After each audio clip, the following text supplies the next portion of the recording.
Hey, Improvement Nerds, welcome back to another episode of the Improvement Nerd Podcast, where we dive into strategies, skills, and real life stories behind creating a better work environment and a better world. Last time we nerded out with the amazing Betsy Jordan on all things branding and authenticity. And guess what? We had to bring her back for another round because she's got even more wisdom to share, this time on navigating the complex and often tricky world of business politics.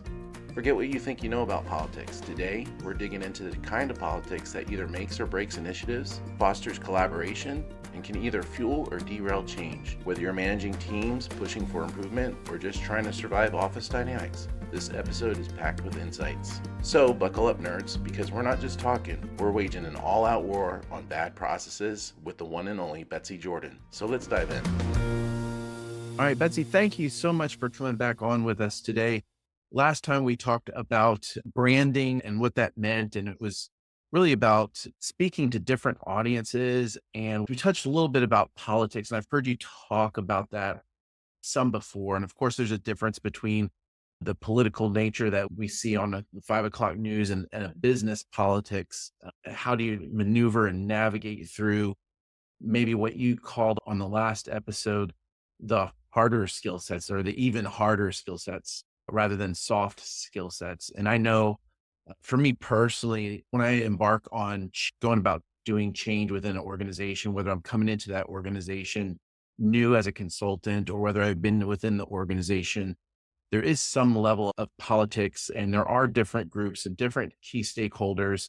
And the language has to change when we're talking to these different groups. And I think a lot of unsuccessful attempts at doing continuous improvement has been attributed to somewhat of not being able to understand what's going on politically within an organization. So we're happy to have you back on today to help walk us through business politics, the difference between having dysfunction within teams and toxicity within teams, and how to maneuver through different avenues when it comes to speaking to different people and audiences and stakeholders within the organization. So with that, let's nerd out today, and I'll just give it to you to talk about this because you are the expert in it and maybe some stuff that you've gone through even personally in your journey. Well, thank you so much for having me back on your show. I really appreciate it. And I love nerding out with you guys. This is super fun. And I also really appreciate the two topics that you've chosen to talk to me about because I didn't really realize, I think we met through a podcast I did for Katie Anderson. And through the conversation about politics, I didn't realize how much of my branding work is influenced by how I thought about politics. And the way I see politics is that it's simply balancing the different perspectives. It's like balancing and aligning the different perspectives of the organization that are necessary. Like it's necessary that finance is all about, the results and the financial results. And it's important that HR is all about the people. And politics is figuring out how do we balance things out. So that's what we're trying to do. So politics, ultimately, at the end of the day, even in politics and countries and what have you, when it's really doing right is it should have different perspectives. People come to work or come to life from different points of view. And so politics in itself is just how do you balance it? Politics is closely aligned to corporate culture. What is corporate culture? It's simply this is how things actually get done around here. Mhm. And so the problem with politics is that people automatically assume like, it's terrible. So I'm not going to deal with it. This is just political. I'm going to avoid this stuff. Or companies. I worked with this 10,000 person company and I was training the HR leaders on political savvy. And they're like, we don't need to call it political savvy because we don't have politics here. I'm like, oh, honey, you're so cute. Of course you do. Every company has politics. So anytime you have like more than two people, you're going to have politics because you have people with different perspectives and different stakes.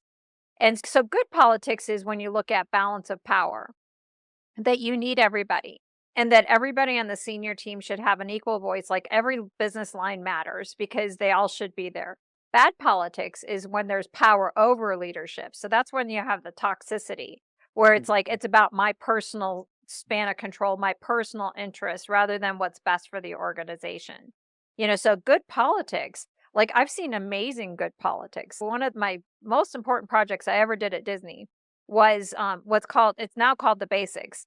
And it all started with a group of executives sitting around, the operations team was sitting around. They're like, we really need to do something to improve the lives of like the frontline supervisors. We've sort of ignored them. We're not quite sure. And then another leader raised their hand and was like, yeah, that's important, but we haven't really done anything for the guests. There's all these issues with the guests. We're having some plateaus here, and what do we need to do? And somebody else brought something else up. And so what I did, because that was my client system at the time. And I wound up interviewing every single one of the executives, and I heard what every single one of them wanted. So yes, one wanted this, one wanted that, one had a different perspective. Another person's like, we need to, engage more of the hearts and minds. And they had all these different perspectives. And what I did is I brought it back to the team and I said, what you all are looking for is an initiative around engagement. It's about guest engagement and cast engagement. And that's what this initiative is all about. And so I used the blind man and the elephant analogy of like, y'all are just seeing things from different angles, but this is what you're trying to do. And I got this operations team to give up everything that they were doing individually around the guest and the cast experience. I got the EVP to let go of the long held Disney 7th service guidelines to consider a reimagined way we could do it. And I created a project structure that leveraged the expertise at the right time. And so this project was so successful, it's now being taught at the Disney Institute all around the world.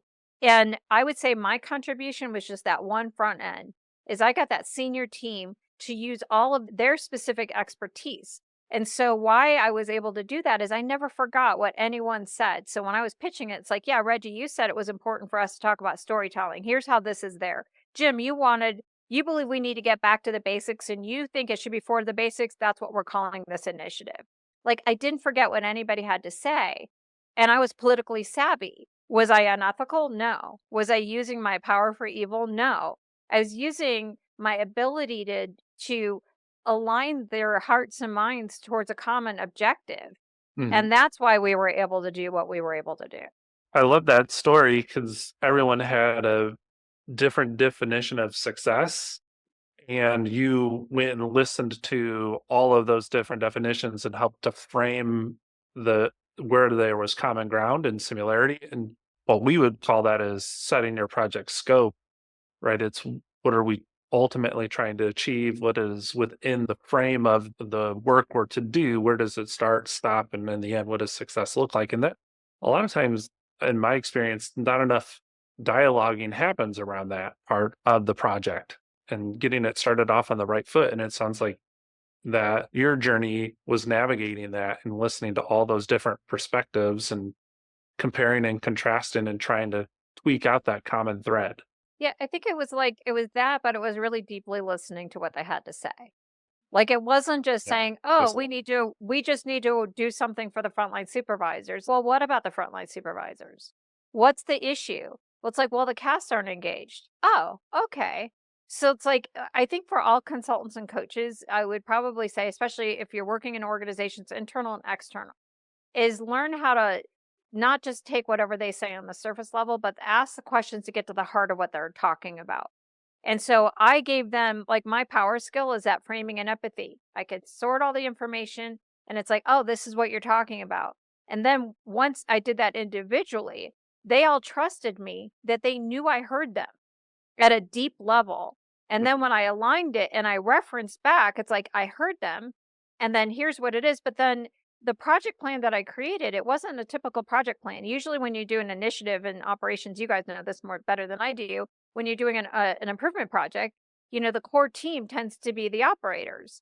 I'm like, well, they don't know how to do the engagement. This is not their expertise. So I suggested, and because I had this credibility, of a different kind of project team, and I created a project team of operational improvement experts. So I had industrial engineering on my team, I had learning and development, I had OD people, I had all of those kind of people, all the people like us. And I made us the core team.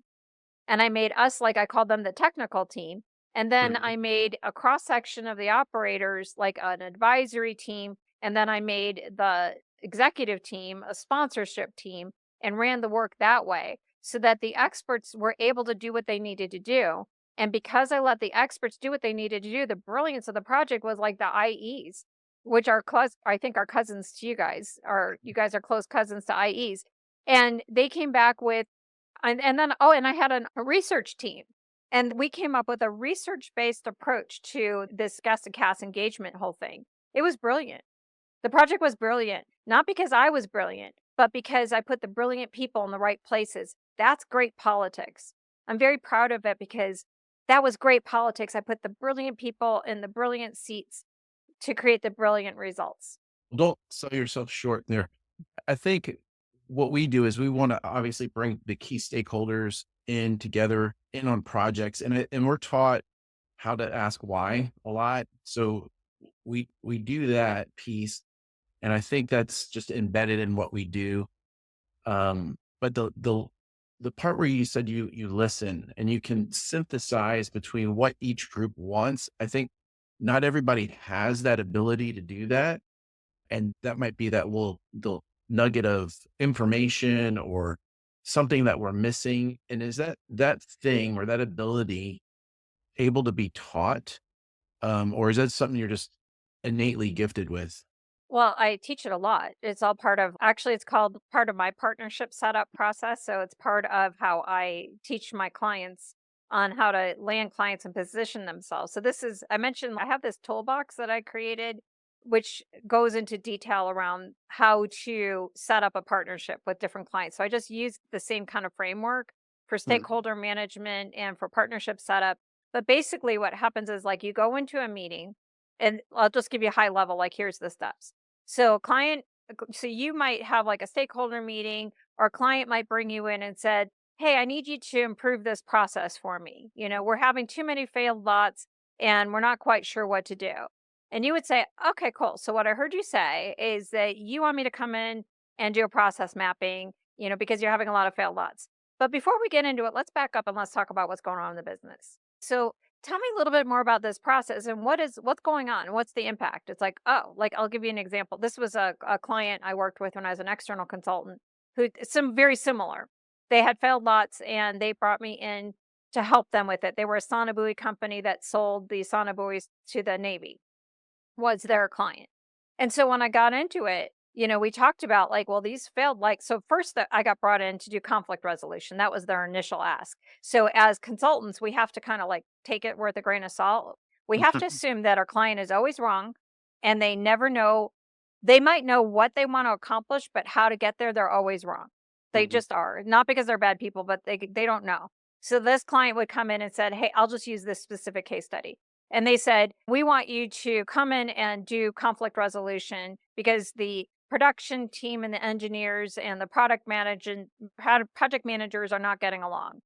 And instead of saying, "Okay, well, how many people do you want on this work session? Is it going to be 1 day or 2 day? And what do you want to see happening?" I'm like, "You know what? That's interesting. Let's back up. Let's talk about what's going on. Before we get into it, let's back up and let's talk about what's going on in the business." And it's like, "Tell me a little bit more about this conflicts and what's the impact." Well, this conflict is happening. And then eventually we uncovered that there's all these failed lots and all of these product defects, and they were on the verge of losing this contract to their biggest competitor that would put the entire business at risk. So instead of saying, "Oh, we're going to do a project on conflict resolution," I'm like, "Oh, so what I'm hearing you say is this is a big problem. So what you're dealing with is you are at risk because of the product defects. You're at risk of losing your biggest client, which could put the mhm. entire company at risk. Tell me more about that." Now I put a nice strategic frame around it. And then it's like, well, what would be the impact? It's like, well, if we continue down this, every time we have a failed lot, it costs us X millions of dollars. It's like, oh, okay. So it's costing this much. Okay, tell me a little bit more. If you lose this contract, what happens? Oh my gosh, this is so big. Mhm. And tell me a little bit more. And now tell me about like your turnover rates and all the other things. It's like, whoa, this is a really big problem. I'm so glad you brought me in. So what I hear you say is initially you thought we should do a conflict resolution training, but what we really identified the strategic frame is you're a business at risk. If we don't fix this, you could potentially lose your biggest client and it's costing you, and you put it into the business terms. Here's the revenue upside, here's the cost, here's your reputation, here's all the other downstream impacts, here's how it affects you as a leader. Wow, this is huge. Mm. Now tell me, what's the value or outcome I could bring to the table? And they're already saying, "Oh, well, this outside perspective and your expert best practices and your ability to corral all these people," or whatever they would say. this is how I turned probably if you say a 2-day workshop as an external consultant, I don't know, $10,000, would you say?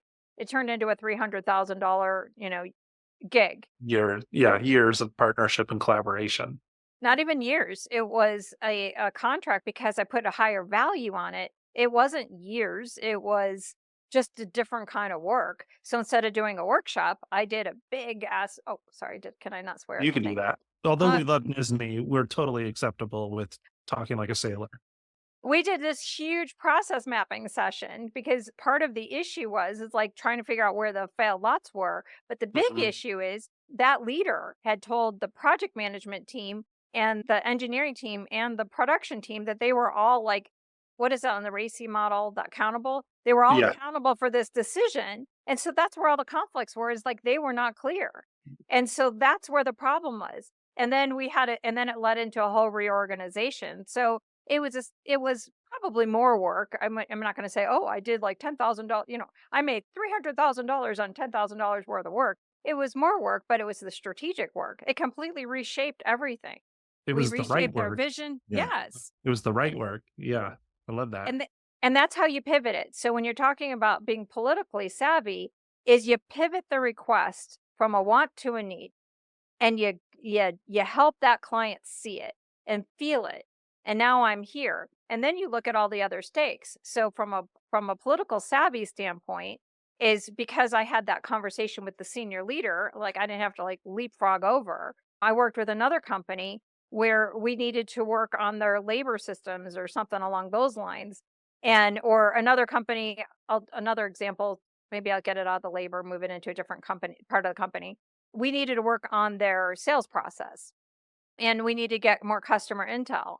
So that was an idea I had. I'm like, I think we need to do something about it, but I know for sure that the president is not going to sign off on it until the Mhm. VP of sales buys into it. So what did I do is I went and had a similar conversation. So Tim, I'm wondering about this. And he's like, oh yeah, I'm totally, and then we went through that similar process. I'm like, instead of him planting that initial, I planted those seeds, got him to articulate what he envisioned for that whole thing. I put a proposal together. Tim and I went through it in detail, went to the president. I'm like, what do you think? And he's like, well, I need to run it by Tim. I'm like, cool. Awesome. Please go talk to Tim. I Yeah. can't wait for you to talk to Tim. And that's how I doubled a client engagement like that. Yeah, that influence strategy, matching the multiple needs of the various stakes in it and knowing how to interact with each of those to help them lean into one, maybe articulate. You're giving them the words and helping them to articulate how they want to be involved and tying all those things together, like we said, framing the challenge. But I also like that as you're doing that, you're masterminding the appropriate approach. What's the roadmap? What's the journey we then have to go on? What's the right team and what are the right activities that need to be navigated in order to realize or design the solutions to the challenge that everyone now is bought into solving? And I think that's not only is it hard to navigate the savviness to come up with what's the challenge we're trying to solve, but what's the best approach to get us there? I think you have to concoct that as well. You have to picture like our have to be clear. The executives own the what, we own the how. Mhm. And our job is not to pretend that we're them. It's like we own this place. Like there's this place in the where do we fit in, let's say on the team. We picture like all of us want to have a seat at the table and have a voice that's heard. So you have all the people around the C-suite team and but we don't want to be one of the direct reports of that CEO. That's not where we want to be. We also don't want to be a surrogate leader to that CEO. We want to be outside the system and we own the how. We get them to articulate the what and we wrangle that how away from them because they don't know how to get it done. And so if you bring in our superpowers around what we do and this political savvy, we will be able to come up with a solution that will get them to their outcome faster, better, smarter with a lot less hiccups. So we own our place.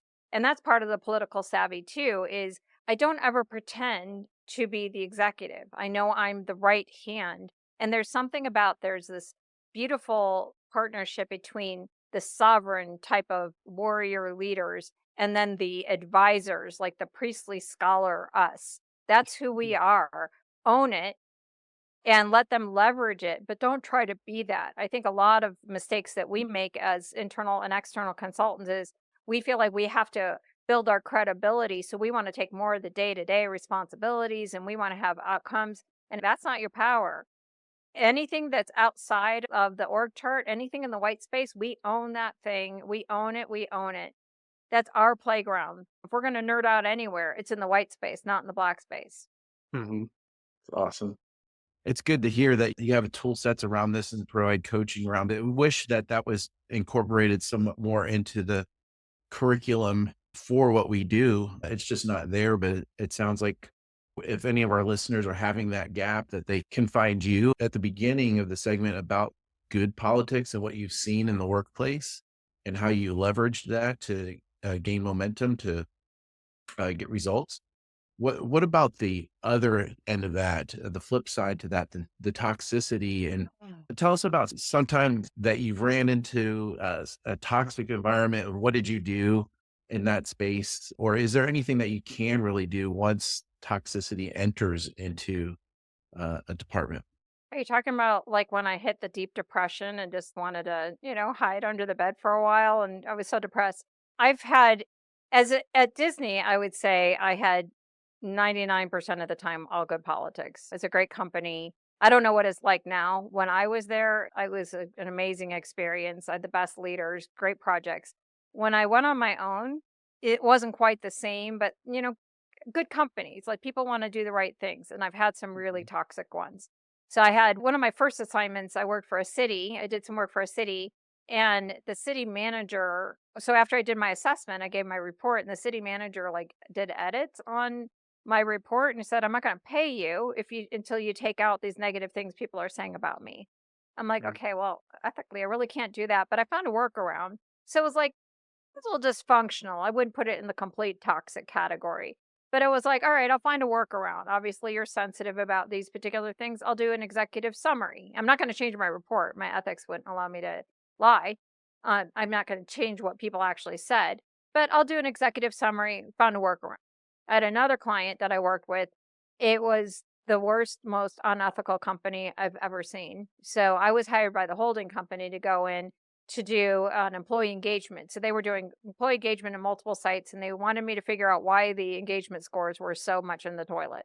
Mm. So I'm going to several focus groups in different places and I swear it was like grief groups. It was not focus groups. The people were so heavy. They were telling me about mice in the break rooms, mice in the work stuff that the companies like they were so focused on saving money that the basic equipment mechanics had grease all over their fingers and they showed me little things that they put in their ears rather than headphones.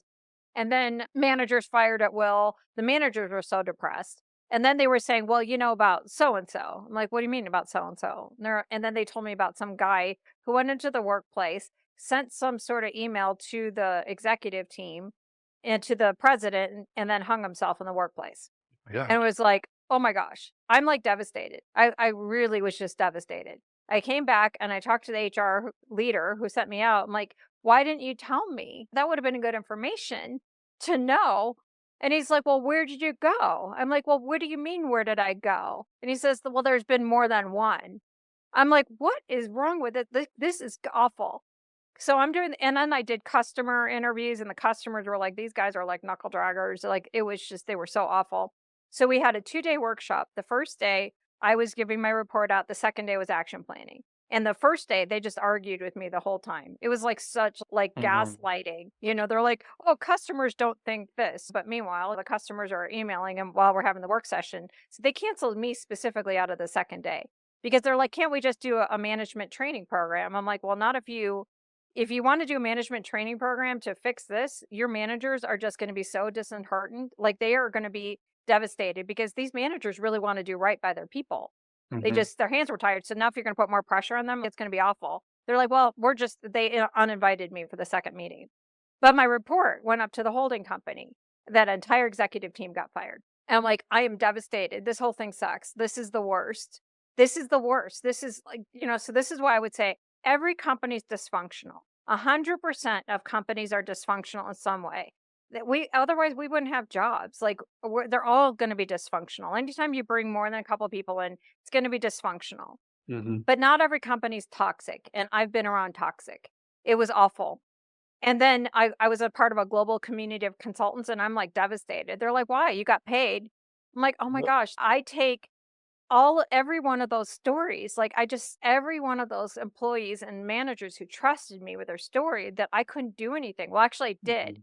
But at the time I didn't feel like I did anything. I did the right thing by, my report went, I was faithful to my report, no matter what the consequences were to me on that. FYI, everybody should have professional liability insurance if you're an external consultant, just in case, for these kind of Mm-hmm. situations. But that's the reality. That's toxicity. And this is why I pivoted my business initially from consulting to mentoring other consultants. Is there's got to be more people out there who share my values, and I want to help them win. Like I have this product that I think I told you guys about, this consultant toolbox, or organization consultant toolbox. I started creating it because I'm like, I got to give my tools to the good guys. I want the good ones to win, the people who care about these people.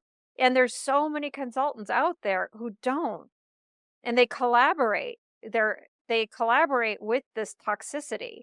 So to me, if you're going to be an internal and external consultant, we're like these modern day prophets, and we have to decide if we're going to collaborate, or if we're going to hold our integrity and hold up the mirror in the face of the toxicity.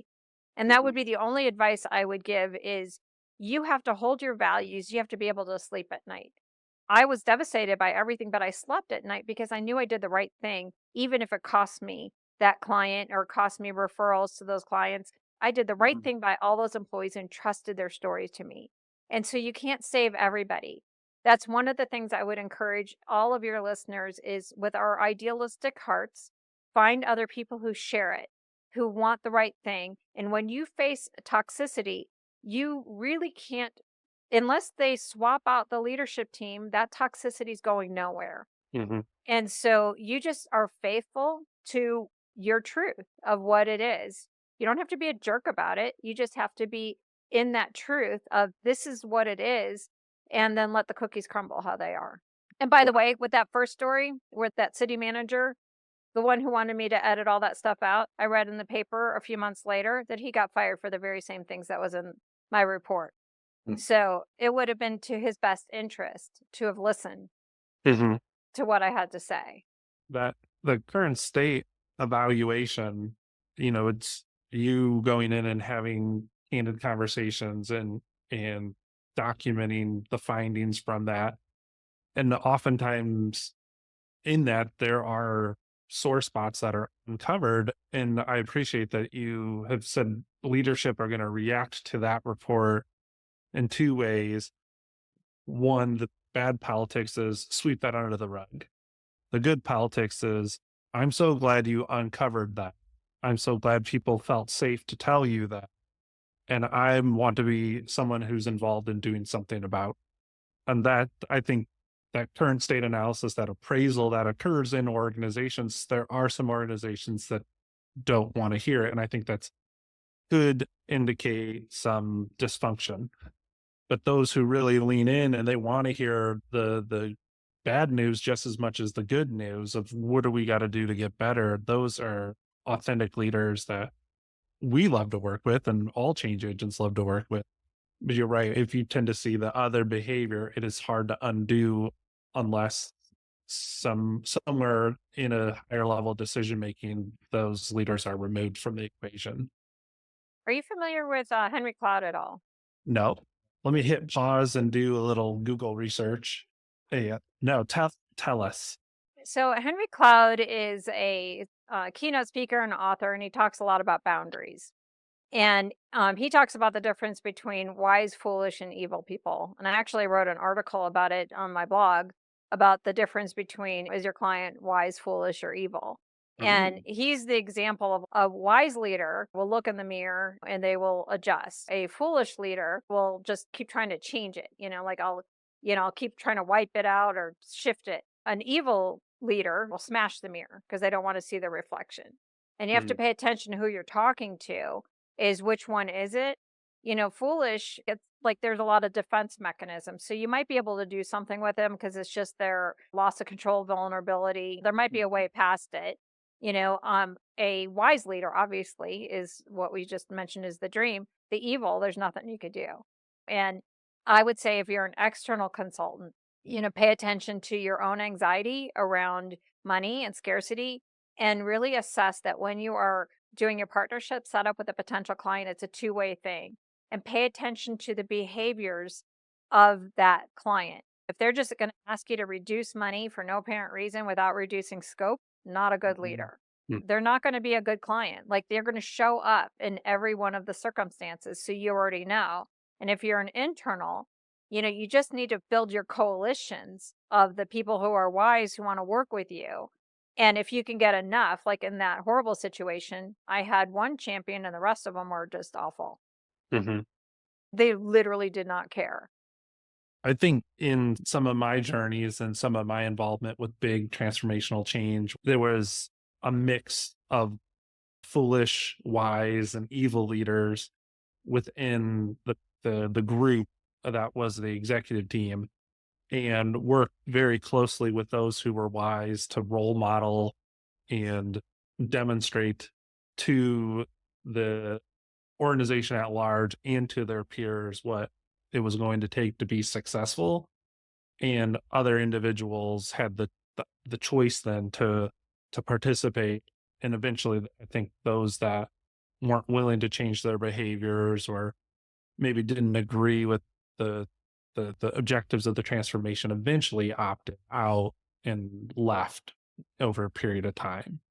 So sometimes you can, maybe when you encounter this toxicity, if it's the majority of leaders that are contributing to toxicity, you really don't have a play. But if there's a mix, I think you could work with those that are wise and help them to rise as role models within the organization and see if that creates a comparing and contrasting between the leaders to where those who are underperforming or resisting change for all the wrong reasons, it becomes apparent and they then make a decision to exit.